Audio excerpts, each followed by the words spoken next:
Sí, doctor. Sí, doctor. Sí, doctor. Sí, doctor. Sí, doctor. Muy bien.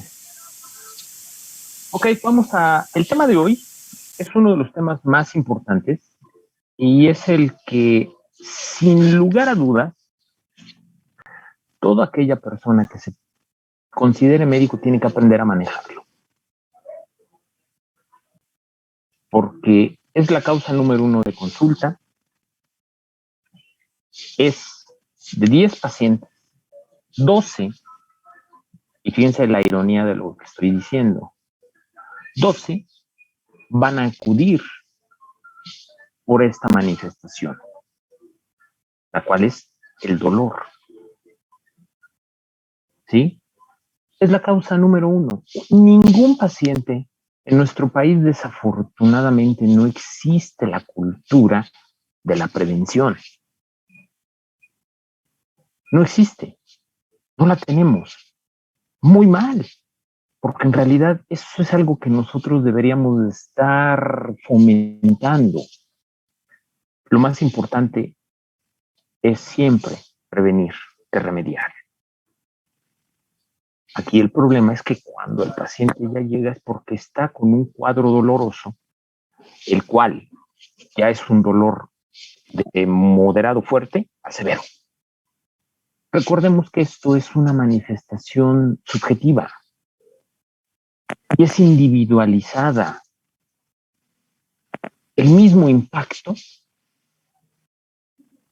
el mismo estímulo, todos los que estamos aquí lo vamos a percibir diferente y así de esa manera lo vamos a manifestar. Podemos recibir un impacto, un golpe, ¿no? Este impacto. Va a haber algunos de ustedes que se van a poner a llorar, otros van a hacer una respuesta y similar. Dígame, Kenia. Disculpe, doctor, ¿los medicamentos de insuficiencia respiratoria ya los terminamos entonces? No, quiero ver esto.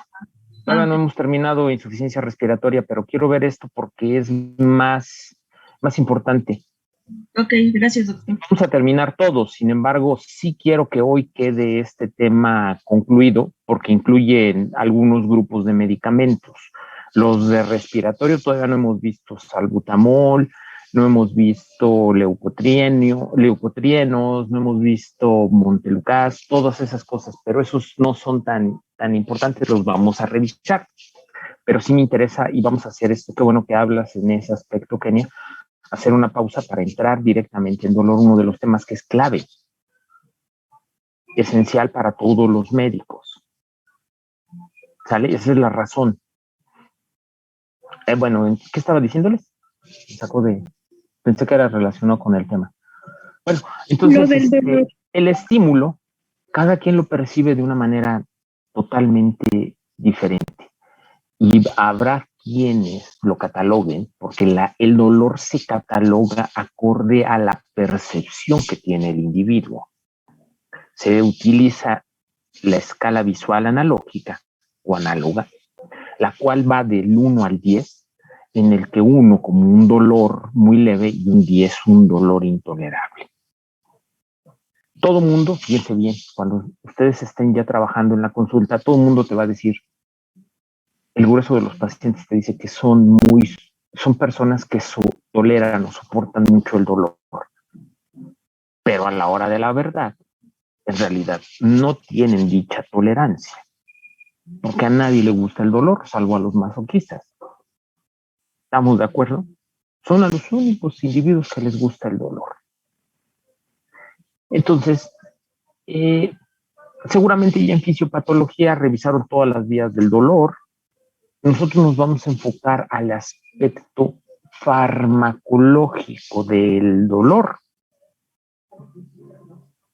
¿Por qué? Porque de esa manera es como nosotros lo vamos a tratar. El dolor lo podemos dividir, en primer lugar, en dolor somático. Es el dolor que está asociado a cualquier tipo de lesión que tiene impacto sobre músculos, tendones, articulaciones. En segundo tipo de dolor, tenemos el dolor visceral, aquel en el que está implicado sí tiene participación el músculo liso, es decir, tiene un fuerte componente asociado en su origen a la acetilcolina. El tercer tipo de dolor, sí, el tercer tipo de dolor es un dolor de tipo vascular. Y esto abrimos aquí un paréntesis. Esto es por la categoría o un tipo de dolor somático, pero especializado, porque la afección primaria está directamente dada sobre la vasodilatación. Y como ustedes saben, ¿sí? El músculo liso vascular tiene poca inervación colinérgica. La más importante es adrenérgica. ¿Sí se acuerdan de esa parte? Sí, doctor. Sí, doctor. Y el cuarto tipo de dolor que nosotros revisamos es el dolor de tipo neuropático.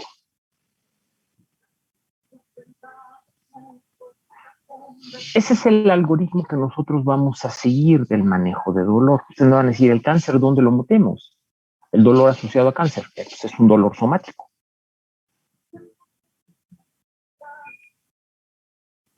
Ok, entonces repito. Somático, visceral, vascular y neuropático. Esa es la manera en la que nosotros vamos a abordar desde el punto de vista farmacológico.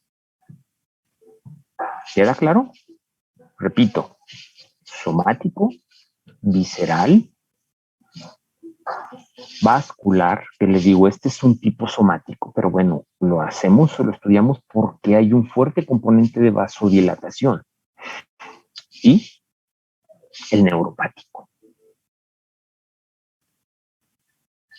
El somático. Tenemos varios niveles de empleo de medicamentos. Varios niveles. El primero de ellos, que es el básico, que es con lo que yo inicio el manejo, siempre es con los denominados AINES, antiinflamatorios esteroideos. Ese es el primer nivel de manejo. Dolor somático, AINE. Porque el AINE tiene la indicación de dolor leve a moderado.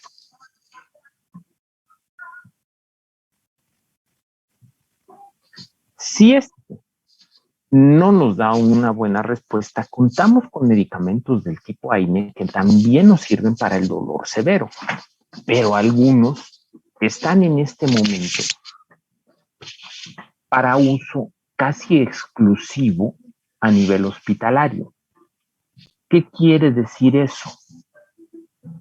Eso quiere decir que si bien el medicamento no está prohibido porque se ha asociado al desarrollo de algunos efectos severos, adversos, no se le ha comprobado que sea el factor directo. Tal es el caso de Valdecoxib. Valdecoxib es un medicamento de uso exclusivo hospitalario, pero es muy efectivo. ¿Por qué no se retiró del mercado? No se retiró del mercado porque en protocolos de pacientes manejados con cáncer, sí, pacientes manejados con cáncer, ha dado excelentes resultados, de hecho, mejores que los opioides. Ok, entonces tenemos AINE, primer nivel de acción. Dolor, el grueso de estos medicamentos está indicado para el dolor leve y moderado. No me funciona, entonces ascendemos al siguiente nivel. ¿Cuál es el siguiente nivel? Los medicamentos denominados opioides. Los medicamentos denominados opioides. Aquí surgen problemas. ¿Por qué? Porque son medicamentos que siempre que nosotros los empleamos se corre el riesgo de que el paciente caiga en abuso, aunque sea una sustancia prescrita por el médico. Le gusta la sensación de bienestar y el paciente los consume después de forma rutinaria. Y él cree que se trata de un medicamento, no se da cuenta de que ya ese medicamento cayó en una adicción. El gran problema que tenemos con los opioides es que hay opioides de venta libre. ¿Sí? De hecho, los reportes en la Ciudad de México de los últimos 5 años, en sus estadísticas de drogodependencias, ponen a este opioide de venta libre como la sustancia de mayor adicción, de mayor consumo por las personas adictas a los opioides. Y me estoy refiriendo a un opioide que seguramente ustedes lo conocen. Y lo conocen porque viene con múltiples combinaciones a dosis muy bajita, 37.5 miligramos. Dicha sustancia se conoce con el nombre genérico de tramadol, que es el más bajito nivel de opioide. El mayor nivel de opioide que tenemos, ¿sí? Está, por ejemplo, propofol, está morfina, está buprenorfina, ¿sí?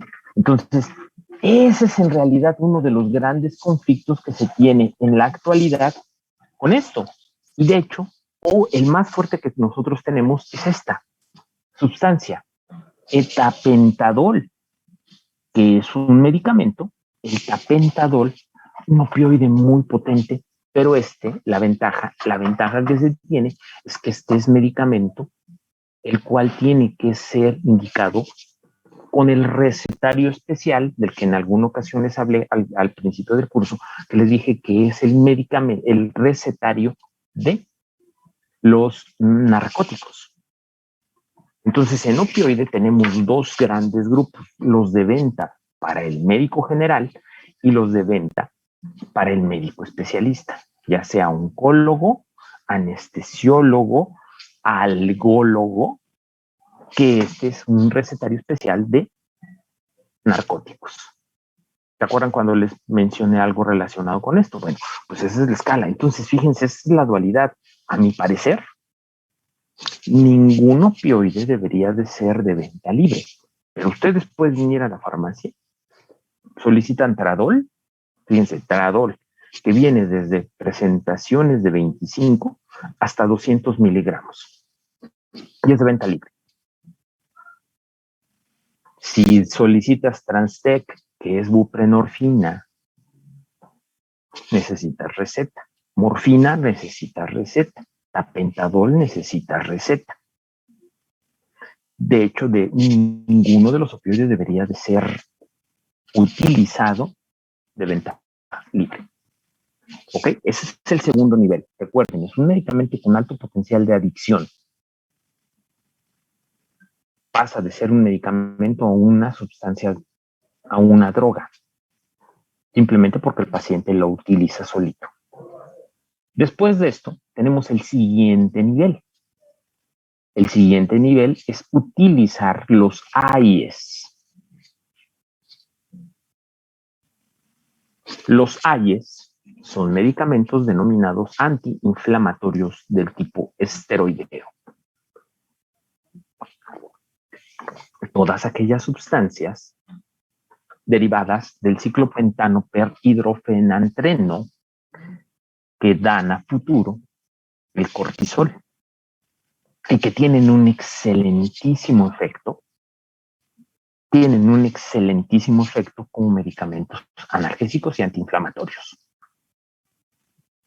Pero, para nuestra fortuna, nuestra desgracia, el Comité Olímpico la semana pasada los acaba de sacar como medicamentos prohibidos para las competencias.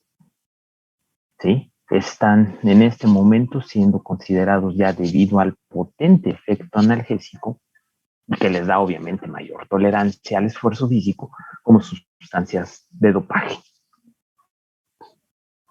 Entonces, tenemos para el dolor somático estos tres niveles de acción: AINE, opioide y AIE.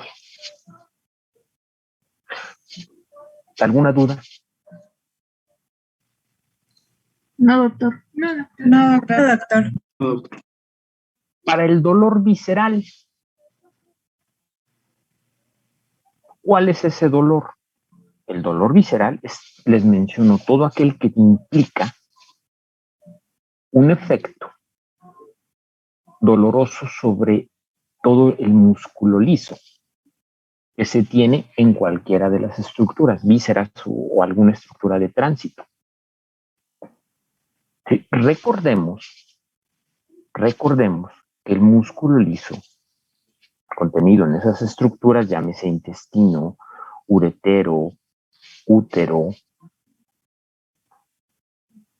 solo duele bajo tres circunstancias.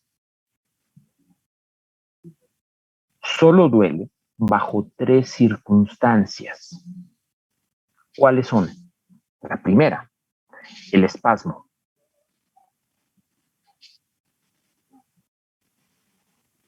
La segunda, la dilatación.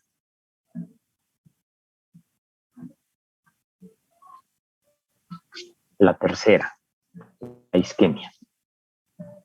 Y analicen ustedes una vesícula cuando les duele.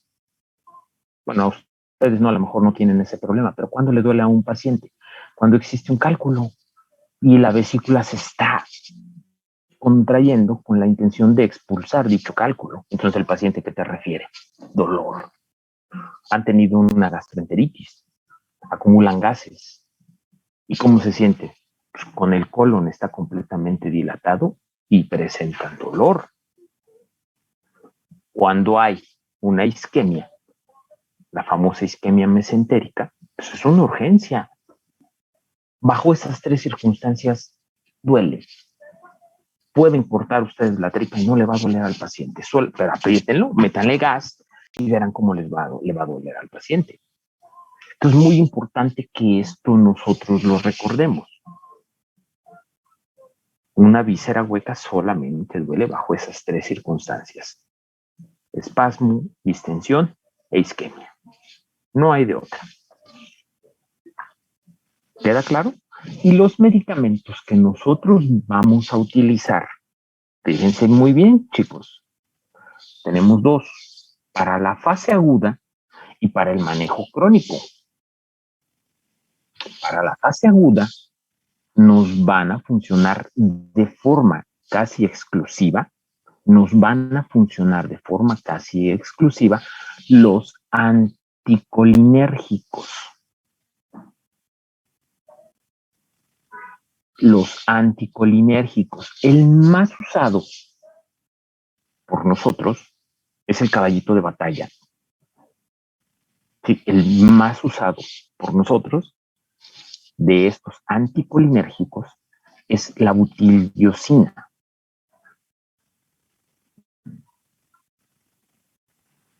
Es un anticolinérgico que tiene una característica importante. ¿Cuál es esa característica? La característica importante es que tiene poca penetración al sistema nervioso central, por lo tanto no da efectos en este sitio, pero sí da efectos sistémicos. ¿En dónde? En los sitios periféricos. Es el más usado porque es bueno, bonito y barato. Aunque ahorita vamos a describir sus características conforme vayamos avanzando. Pero esto es algo que nosotros debemos de entender. El paciente llega con un cuadro doloroso asociado a una víscera hueca, llámese distensión o espasmo de la tripa, cálculos renales, presencia de arenilla, infección de vías urinarias, vesícula inflamada, dismenorrea. Todos esos son dolores de tipo viscerales. Y entonces, ¿qué tenemos que utilizar? Un anticolinérgico. Estos bloquean de forma muy específica el receptor muscarínico 2 y 3. El principal anticolinérgico que nosotros tenemos es la atropina. pero debido a sus efectos cardíacos más dados sobre el receptor muscarínico 2, no se emplea como medicamento de primera elección para manejar el dolor asociado a en estos sitios, aunque funciona, ¿eh? De hecho, hace muchos años, en la década de los 70, ustedes todavía yo creo que no estaban ni contemplados, no era ni proyecto de sus padres. Ustedes han de haber nacido como por el 90 y tantos, ¿no? 90 y tantos, 2000 más o menos, por ahí deben de ser ustedes. Bueno, pues en el 70 había una combinación excelente de estos medicamentos que traía precisamente atropina, y esto detenía la movilidad, o sea, la peristalsis, y actuaba también sobre las fibras circulares. Entonces era excelente medicamento para quitar el cólico, que es la forma como se manifiesta el dolor tipo visceral. Hay escopolamina también, pero también es poco utilizada. Entonces, básicamente para el dolor visceral tenemos de acción en la fase aguda butilliosina. Pueden utilizar atropina, escopolamina. Para el manejo crónico, ojo con esto, son un tipo de medicamentos que nosotros empleamos como coadyuvantes en el manejo del síndrome de colon irritable. Ese colon irritable también es un dolor de tipo visceral y lo tiene en las dos variantes, la variante de distensión y la variante espástica.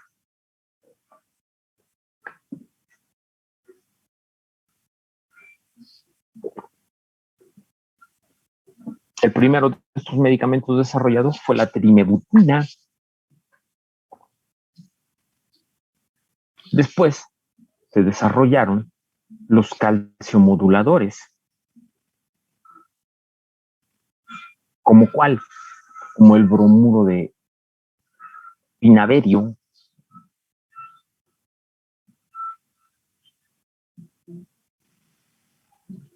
y un gran acierto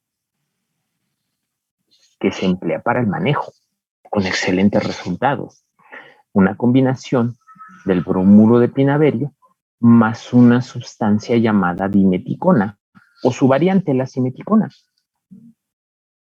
Uno, modulando la acción de calcio sobre la fibra muscular lisa, y la otra, la dimeticona o simeticona, que disminuye la formación de gas. Entonces se presentaba un excelente efecto sinérgico. Y estos son los medicamentos que se emplean para esto. Algunos gastroenterólogos, de ahí tenemos una dualidad con los gastroenterólogos. Hay quienes te dicen sí los recomiendo y hay quienes te dicen no recomiendo. ¿Qué cosa? La fibra. La fibra, con la finalidad, específicamente el salvado, el psyllium plantago, el macrogol, que es una fibra sintética, que además sirve para el manejo del síndrome de intestino perezoso. Entonces, algunos gastroenterólogos te dicen, no me gusta manejar la fibra porque hace más perezoso a la tripa. Y otros gastroenterólogos te dicen, yo sí manejo la fibra porque el paciente ya tiene una tripa perezosa. Entonces van a encontrar esas dos vertientes. Pero ayudan, sí. ¿Para qué? Para favorecer la movilidad intestinal. Y disminuye con el uso crónico esto el dolor asociado al colon irritable. ¿Quedó claro? Sí, doctor. Los medicamentos para el dolor tipo visceral. Fase aguda, anticolinérgicos. Fase crónica, algunos antimuscarínicos que hay, y los calciomoduladores. ¿Ok? Tercer nivel de manejo de dolor. En el tercer nivel de dolor tenemos para ese dolor llamado dolor vascular, que está asociado a la migraña, básicamente. Se maneja como una parte extra, aunque es un dolor realmente de tipo somático. en el que existe como factor principal una vasodilatación. Las sustancias que contrarrestan la acción de esta vasodilatación pues son evidentemente vasoconstrictores.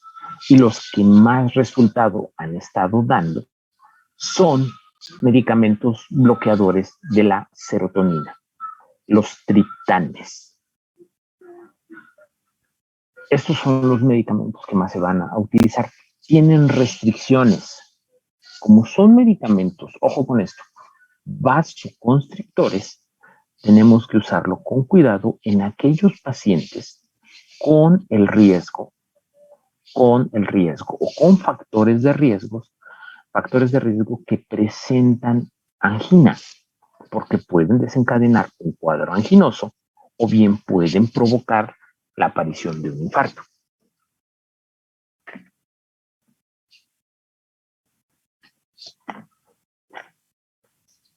Aquí en el caso del manejo de la migraña, existe un AINE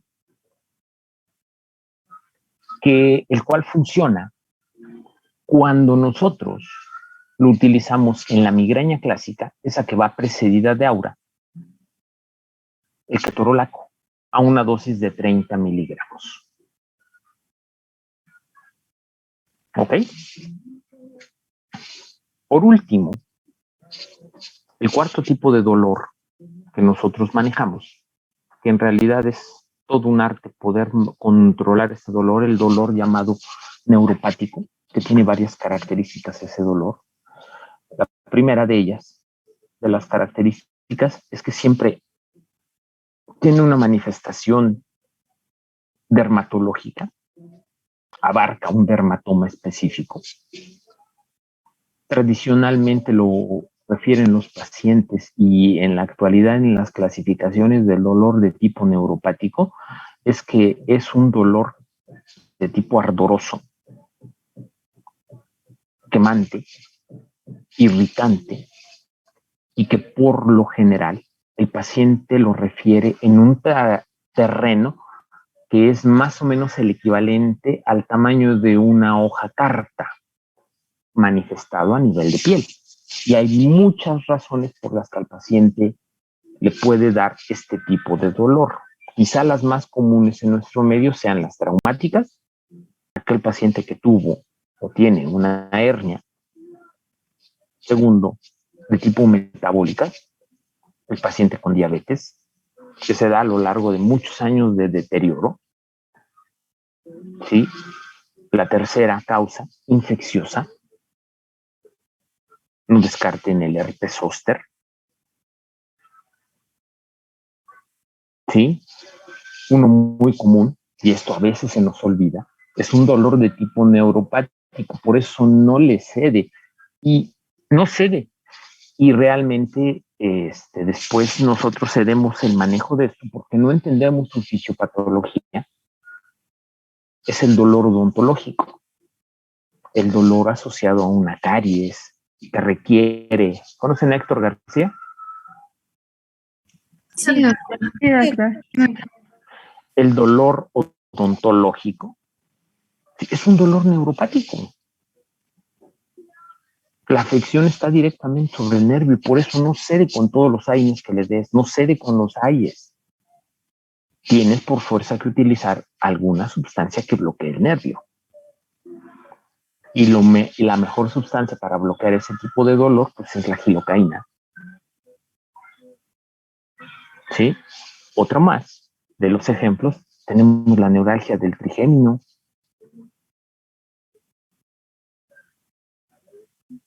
Entonces, estos son los tipos de dolor neuropático.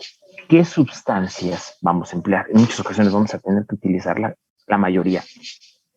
Un AINE, un AIE, un opioide, pero sin lugar a duda, el tratamiento de elección para el dolor neuropático van a ser los anticonvulsivantes.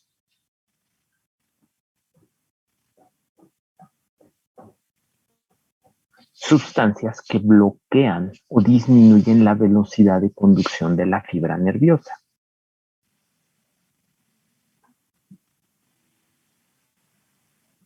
en los que el mejor de todo es la carbamazepina.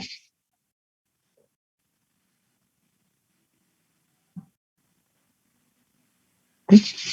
Ese es ideal para este tipo de dolor.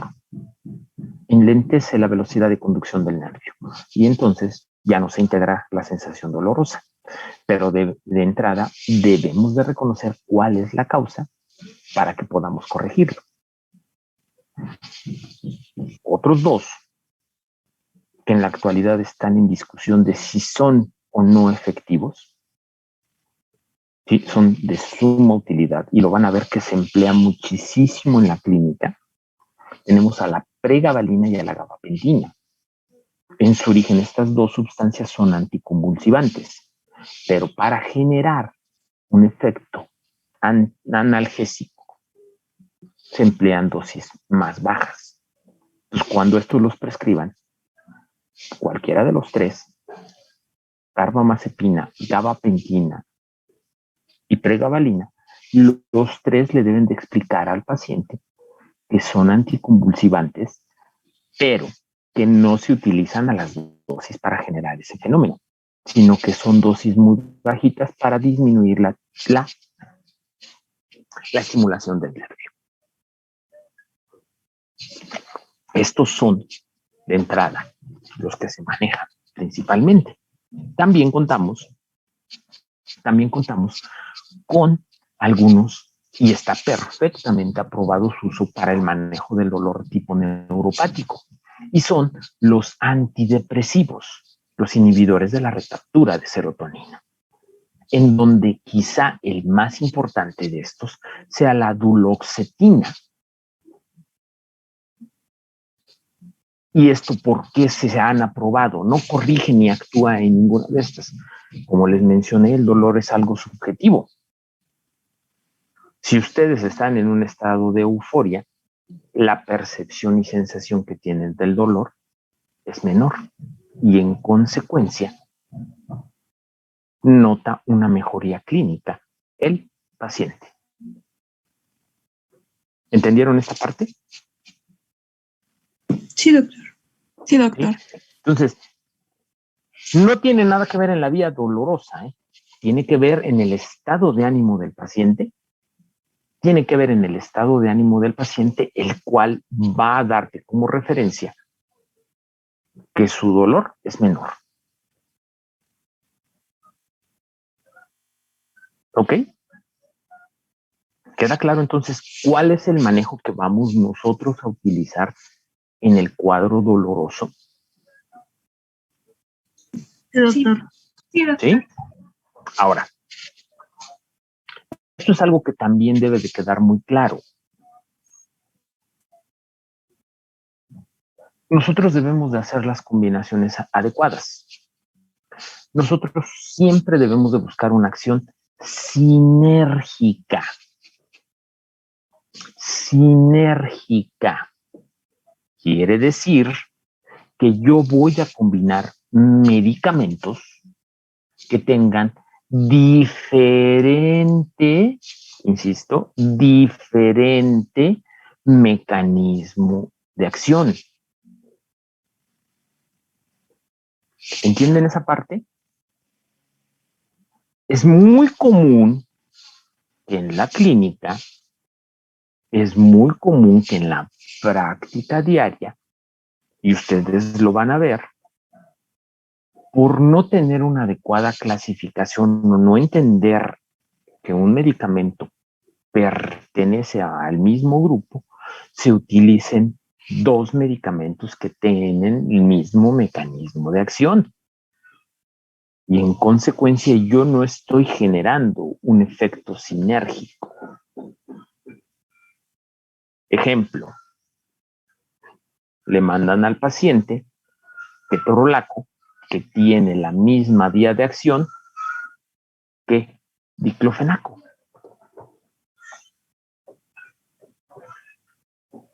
Los dos trabajan por la misma vía. Lo único que yo estoy haciendo es, con esta maniobra, predisponer al paciente al desarrollo de los efectos adversos de una manera más clara. ¿Comprenden? Entonces, debemos de hacer una adecuada prescripción. Si yo quiero que mi paciente tenga un efecto sinérgico, pues utilizo, por un lado, un AINE y por otro lado, un AIE o bien un opioide, dependiendo del tipo de dolor que tiene. Pero no utilizar dos AIES o dos AINES, mejor dicho, ¿no? Hay una combinación muy común de esto. Primero, acetaminofén en conjunto con naproxen. ¿Para qué si trabajan sobre la misma vía? Si tú quieres generar un efecto sinérgico, puedes darle acetaminofén o paracetamol combinado con tramadol. Y entonces sí estás ejerciendo una buena acción. ¿Qué caso tiene que le des ácido acetil salicílico y la indometacina? Los dos trabajan sobre la misma enzima. Lo único que yo predispongo es a que esto magnifique, me incremente el riesgo de presentar con mayor frecuencia efectos secundarios. ¿Comprenden esto, chavos? Sí, doctor. Sí, doctor. Entonces, eso es algo que nosotros debemos de tener muy claramente entendible. Precisamente por eso hago yo esta clasificación acorde a la acción farmacológica que tienen dichas sustancias, porque de esa manera lo que nosotros vamos a evitar es un incremento en la aparición de los efectos secundarios. No es que sea mal el naproxen, no es que sea mal el diclofenaco, lo que está mal es el médico que abusa de ello.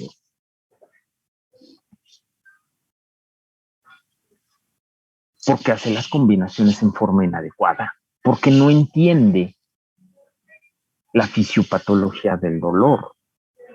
Y lo peor, no entiende el mecanismo de acción de dichas sustancias.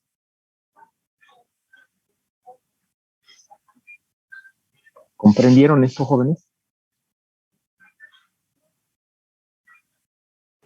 Sí, doctor. Sí, doctor. Bueno, estos son medicamentos que siempre nosotros empleamos ante cualquier agresión que sufre nuestro organismo, ya sea física, química, mecánica, bacteriológica o microbiológica o microscópica. Un traumatismo me va a causar inflamación, dolor.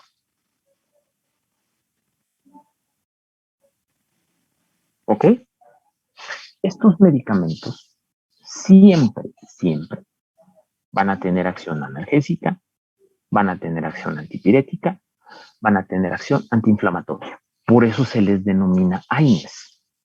Ustedes seguramente en este momento en su cabecita estará rondando que el paracetamol no tiene acción antiinflamatoria. Porque se los han catalogado siempre como un medicamento que tiene acción analgésica y antipirética. Y que te dicen, lo usamos nada más para eso. Pues vamos a desmentir este mito. El acetaminofén sí tiene acción antiinflamatoria. Sin embargo, para yo alcanzar el efecto antiinflamatorio, tengo por fuerza que caer a la dosis tóxica. Por lo tanto, es una sustancia que no la empleo como un medicamento antiinflamatorio. Y entonces, aunque es un AINE, lo catalogo como un medicamento que solo me sirve para analgesia y para fiebre. ¿Comprendieron eso? Sí. Habitualmente, Yo siempre empiezo hablando de los AINES, de lo negativo. Porque es importante que nosotros esto lo tengamos presente. Los AINES son medicamentos que actúan inhibiendo a la ciclooxigenasa. La ciclooxigenasa, nosotros se han identificado muy claramente dos y hay una tercera. Algunos autores te la publican, algunos autores te dicen que sí hay, algunos autores te dicen que no hay. ¿Sí? Claramente tenemos dos. La ciclooxigenasa es una enzima que actúa sobre el ácido araquidónico, formando prostaglandinas, formando tromboxano, sustancias quimiotácticas para la inflamación. Entonces entendamos esto. Nosotros debemos de ser muy selectivos en qué pacientes sí voy a usarlos y en qué pacientes no. ¿Por qué? Porque yo estoy bloqueando la respuesta normal de mi organismo ante una agresión y estoy retrasando el proceso de cicatrización o de recuperación. Entendamos esa parte. El hecho de que yo utilice estas sustancias, estoy retrasando la respuesta fisiológica. Es decir, me pego, pues se me inflama. Y esta inflamación lo que hace es movilizar polimorfonucleares para empezar a atacar, para empezar a recuperar, para empezar a cicatrizar. Y lo estoy parando, lo estoy deteniendo con esto. Sí, a nadie nos gusta tener dolor. Eso lo entiendo. Pero no ante cualquier dolor yo voy a tomar esto, porque estoy bloqueando la respuesta natural. ¿Cuándo lo voy a utilizar? Pues cuando tengo un dolor que vaya de moderado a severo. O cuando tengo la necesidad de hacer alguna actividad, que ni modo. Tengo que moverme, ¿no? Tengo una audiencia. Bueno, no hay de otra. Me tomo un analgésico que me bloquee todo esto y me voy, a sabiendas de que yo estoy bloqueando la respuesta normal. ¿Sí? Entonces, recordemos, hay 3 ciclooxigenasas. Chequen esto de la tercera. La tercera hay autores que te dicen que sí, autores que te dicen que no. La tercera, la ciclooxigenasa tercera, es la que está en sistema nervioso, específicamente en la zona del hipotálamo, y es en donde actúa predominantemente el fármaco que más nos chotean, o sea, el paracetamol. Algunos autores te dicen que es una isoforma de la ciclooxigenasa 1, pero de localización hipotalámica. ¿Ok? Esa es la 3, que está acá arriba. La ciclooxigenasa 1 la tenemos permanentemente trabajando en estómago, en riñón y en plaquetas. La ciclooxigenasa 1 se le denomina estructural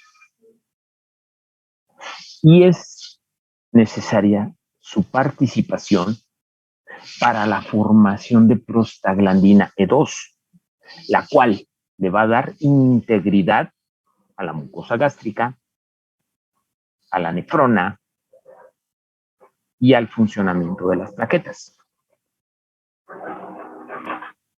Por esa razón, la ciclooxigenasa 1 nosotros la conocemos como la ciclooxigenasa estructural.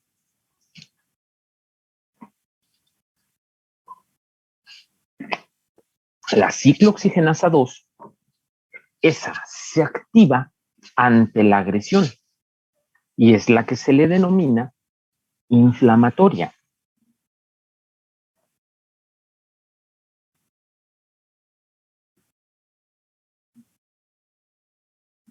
Cuando surge la agresión, es la que participa.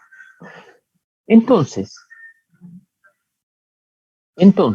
nosotros tenemos ese 3 tipos de ciclooxigenasa, la que vamos a tratar siempre de inhibir cuando tenemos una agresión es predominantemente la ciclooxigenasa 2.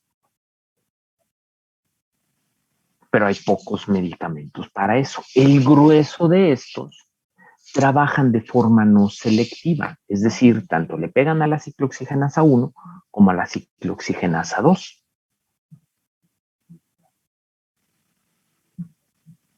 Que son la gran cantidad de los medicamentos que existen en el mercado. Entonces, como consecuencia de esta inhibición tanto de la COX-1 como de la COX-2, al paciente se le quita el dolor, al paciente se le quita la fiebre, al paciente mejora en el proceso inflamatorio, pero se llega a presentar un riesgo mayor de presentar daño en las estructuras en las que se localizan la estructural. Por tal razón, cuando yo tomo un medicamento no selectivo, tengo el riesgo de presentar gastritis, tengo el riesgo de presentar nefritis, tengo el riesgo de presentar discrasias, específicamente dadas o localizadas sobre las plaquetas. Si a esto le sumamos que el paciente le da naproxen y diclofenaco de manera conjunta, o le adiciona ketorolaco, o le suma desquetoprofeno, o le suma indometacina, o le suma metamizol, pues fregado está el paciente, porque lo que nosotros estamos potenciando es el riesgo de presentar efectos secundarios sobre estas estructuras que ya están establecidas por deteriorar el funcionamiento de la ciclooxigenasa estructural. ¿Comprendieron esta parte? Entonces, no es que sean malos los productos, están inherentes a su mecanismo de acción, por lo que esto siempre se considera un efecto secundario. Nosotros debemos de ser muy cautos. Por eso estos medicamentos deben de ser utilizados el menor tiempo posible. De tal suerte que nosotros tengamos la posibilidad de evitar en medida grande la aparición de estos efectos, que yo ya sé que cuando los tomo van a inhibirse dichos mecanismos citoprotectores. ¿Cuáles? Los de la ciclooxigenasa. Entonces, debemos entender esa parte. Aunque les digan que los selectivos, los que inhiben a la COX-2, te van a disminuir el riesgo de estos efectos, gran mentira. ¿Por qué? Porque no son aún 100% selectivos. Presentan una selectividad que va entre un 40 a un 60%. Eso quiere decir que tienen un 40% de también causarme efecto gástrico, renal y plaquetario. Cuando esto se evalúa, dices, bueno, entonces, ¿qué opción tengo? Pues vamos a ver. Si el paciente tiene ya una gastritis establecida, pues me voy por un COX-2. Hay menos probabilidades de que presente gastritis. Hay menos probabilidades, pero las existen. Entonces ustedes no se comprometan porque no sabemos cómo va a funcionar ese sistema. Pero de entrada yo ya sé que aún un meloxicam, un etoricoxib, un valdecoxib va a presentarme si el paciente es susceptible de gastritis. ¿Comprendieron esto? Sí, doctor. Sí, doctor. Sí, doctor. Sí, doctor. ¿De Pilar? Podríamos, por ejemplo, darle, por ejemplo, un omeprazol para que ya no tenga el daño como tal en la mucosa, ¿no? Pero para el daño renal y el daño plaquetario, ¿qué podemos darle para que no tenga como tal el efecto adverso? Si es que lo necesita tomar. El omeprazol como tal es un medicamento que baja la producción de ácido clorhídrico. Y lo que nosotros estamos bajando es la formación de prostaglandinas, las cuales sirven para la integridad de sus 3 tejidos. ¿Conocen misoprostol o han oído hablar de misoprostol? Sí, el de los abortos, ¿no? Bueno, ustedes lo conocen por abortos, pero en realidad esta sustancia salió al mercado, fíjate que con esa intención, Pilar. ¿Con cuál intención? Con la de tener un efecto protector digestivo, renal y plaquetario. O sea, tú evitabas la formación de prostaglandinas en el sitio de inflamación. ¿Ok? Pero le dabas al paciente prostaglandina ya formada, la cual cumplía con la función precisamente en la mucosa gástrica, en el riñón y en las plaquetas. Y de una manera indirecta, lo que tú bajabas era la acción en el sitio donde se estaba formando la prostaglandina con efecto de reparación. ¿Cuál fue la razón por la que esta sustancia la retiraron de esta utilidad? Pues porque la gente, con lo que acabas de comentar, pues ya saben que esto se hizo de dominio público. Y este medicamento, que era una combinación, fíjense, muy efectiva, era diclofenaco con misoprostol. El nombre comercial de esta sal, de esta combinación de 2 sales, era Artrenac Pro, y precisamente se utilizó con la finalidad de tener el efecto citoprotector sobre la mucosa gástrica, porque los pacientes que lo usaban, se notaba que la incidencia de gastritis era menor, porque tú le dabas directamente la prostaglandina que era la necesaria para que la mucosa estuviera íntegra.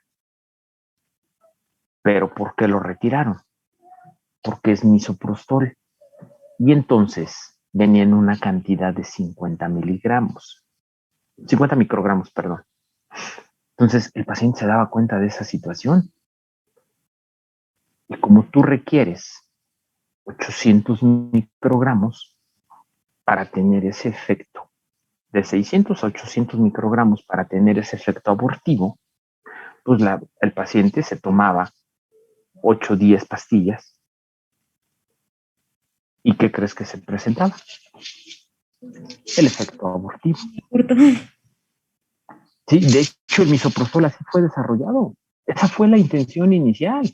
Sin embargo, como prostaglandina que es, provocaba aumento de la peristalsis, aumento de las contractilidades uterinas, y se dieron cuenta los laboratorios que utilizándolo esas dosis fue el primer abortivo que se utilizó de tipo farmacológico. De una vez apréndanselo.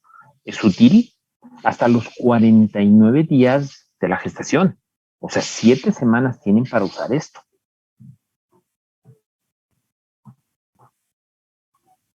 La presentación de misoprostol, que comercialmente el original es Cytotec, vienen 200 microgramos cada tableta y trae 30, o sea, les alcanza, pero pues como para 8 abortos. Pero como siempre yo he dicho, más vale prevenir que bautizar. Si tú ya eres una persona sexualmente activa, pues mejor busca un método adecuado para estar evitando caer en este tipo de cosas, ¿no? Porque esa es la primera línea. Si no, pues tienen la segunda línea, el antiprogesterona, ¿no? La mifepristona,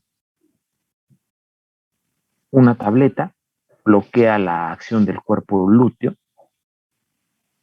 Y recuerden que el cuerpo lúteo es formador de progesterona, que es la hormona del embarazo. Bloqueas la prostaglandina y viene la muerte del producto por no desarrollo de la placenta. Entonces, el protocolo que lo manejan aquí en México, porque se maneja menor dosis, es mifepristona, una tableta, 200 miligramos. En Estados Unidos se manejan 600. Entonces, con eso garantizas la acción. 200 miligramos y en las siguientes 72 horas utilizas misoprostol, 600, ya sea tomados o vaginales. Tiene el mismo resultado, porque hace reblandecimiento del cuello y movilización del útero. Entonces viene la salida del producto. Entonces ese es el protocolo que lo manejan en farmacológico. ¿Ok? Esperemos que no lleguen a tener que necesitar este tipo de cosas, ¿no? Lo mejor es, pues, si van a tomarse un chocho, mejor tómenselo antes, ¿no? Con lo que comentamos, la prevención, tengan la cultura de la prevención. Si tienen una pareja ya estable, son personas en edad sexual, reproductiva, pues mejor hablen con su pareja y lleguen a un buen arreglo de cuál método van a utilizar. Quítense de problemas. ¿Para qué engendran algo que todavía no quieren tener? No vale la pena, ¿no? Recordemos que somos médicos y nosotros estamos a favor de la vida. Aunque ustedes sean pro aborto y lo que ustedes quieran, la finalidad de la medicina es procurar la vida, no agotar, no acabarla. Si piensan en ese sentido, en realidad están en la carrera equivocada, ¿no?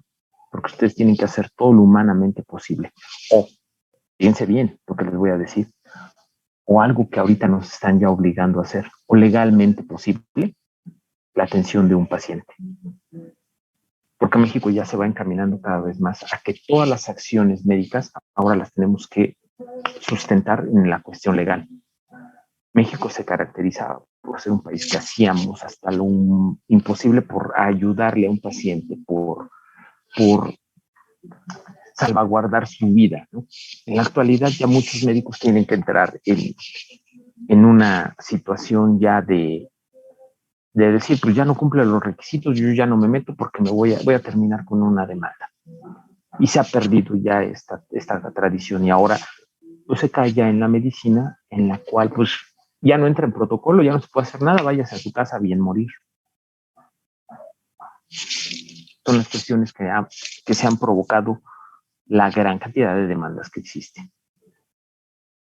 ¿Quedó claro, Pilar? Entonces, y todo esto salió por eso, si lo puedes usar, sí, claro, puedes usar misoprostol sin mayor problema para la integridad del funcionamiento renal. Ahora, la cuestión, recuerden, estos medicamentos deben de ser empleados PRN